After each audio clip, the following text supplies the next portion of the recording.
ನಮಸ್ಕಾರ ಸ್ನೇಹಿತರೆ. ಸಾವು ಎಲ್ಲರಿಗೂ ಬಂದೇ ಬರುತ್ತೆ, ಆದರೆ ಯಾರೂ ಸಾವನ್ನು ಬಯಸೋದಿಲ್ಲ.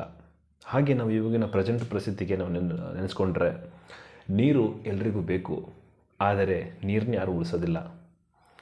ಗಾಳಿ ಅಂದರೆ ಆಕ್ಸಿಜನ್ ಎಲ್ರಿಗೂ ಬೇಕು, ಯಾರೂ ಮರ ನೆಡಲ್ಲ. ಪರಿಸರ ಶುದ್ಧವಾಗಿರಬೇಕು, ಆದರೆ ಎಲ್ಲರೂ ಕಸ ಹಾಕೋದನ್ನು ಬಿಡೋದಿಲ್ಲ. ನಾವು ಗಟ್ಟಿಮುಟ್ಟಾಗಿರಬೇಕು, ಆದರೆ ವ್ಯಾಯಾಮ ಎಕ್ಸಸೈಸ್ ನಾವು ಯಾವುದೂ ಮಾಡೋದಿಲ್ಲ. ನಮ್ಮ ಆರೋಗ್ಯ ಚೆನ್ನಾಗಿರಬೇಕು, ಆದರೆ ನಾವು ಸರಿಯಾದ ತಿಂಡಿ ನಾವು ತಿನ್ನೋದಿಲ್ಲ.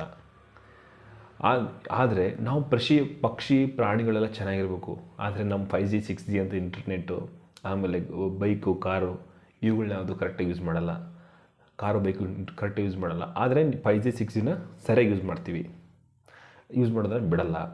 ಓಕೆನಾ. ರಸ್ತೆಯಲ್ಲಿ ನೋಡಿಕೊಂಡು ವಾಹನ ಚಲಾಯಿಸಲ್ಲ. ಎಲ್ಲರೂ ಚೆನ್ನಾಗಿರ್ಬೇಕಂತ ಬಯಸ್ತೀವಿ, ಮನೆಯೊಳಗೆ ಬಂದು ಹೊರಟಿಸ್ಬಿಡ್ತೀವಿ. ಎಲ್ಲರೂ ಹಾಯಾಗಿರಲಿ ಅಂತ ಬಯಸ್ತೀವಿ, ಆದರೆ ನಾವು ಹಾಯಾಗಿರೋದನ್ನ ಮರೆತು ಬಿಡ್ತೀವಿ. ಹೀಗೆ ಈಗ ಪ್ರೆಸೆಂಟ್ ಸಿಚುವೇಶನ್ ನಾವು ನೆನೆಸ್ಕೊಂಡ್ರೆ ತುಂಬ ಎಲ್ಲೆಲ್ಲೋ ಹೋಗ್ತಾಯಿದ್ದೀವಿ ನಾವು ಕಳ್ಕೊಂಡು. ನಮ್ಮ ಇದನ್ನು ಪರಿಸರನ ಪ್ರಕೃತಿ ನಮಗೆ ಗೊತ್ತಿಲ್ಲದಂಗೆ ನಾವು ಹಾಳಾಗ್ತಾಯಿದ್ದೀವಿ ಅಂತ ನಮ್ಗೆ ಗೊತ್ತಿಲ್ಲದಂಗೆ ಹಾಳಾಗ್ತಾಯಿದ್ದೀವಿ. ಹಾಗೆ ಒಂದೊಂದನ್ನ ಜಾಗೃತ ಮನಸ್ಸಿಂದ ಮಾಡ್ತಾ ಹೋದರೆ, ಜಾಗೃತ ಸ್ಥಿತಿಯಿಂದ ಮಾಡ್ತಾ ಹೋದರೆ ಯಾವುದೋ ನಾವು ಮರಿಬೇಕಂತಿರ್ತೀವಿ, ಯಾವುದೋ ನಾವು ಹಿಡ್ಕೋಬೇಕಂತಿರ್ತೀವಿ, ಅದು ನಮ್ಗೆ ಕರೆಕ್ಟಾಗಿ ಗೊತ್ತಾಗುತ್ತೆ.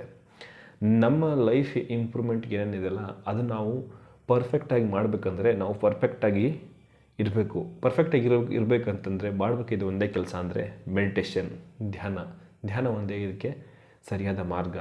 ಎಲ್ಲರೂ ಧ್ಯಾನಿಗಳಾಗೋಣ, ಧ್ಯಾನ ಮಾಡೋಣ. ಧನ್ಯವಾದಗಳು.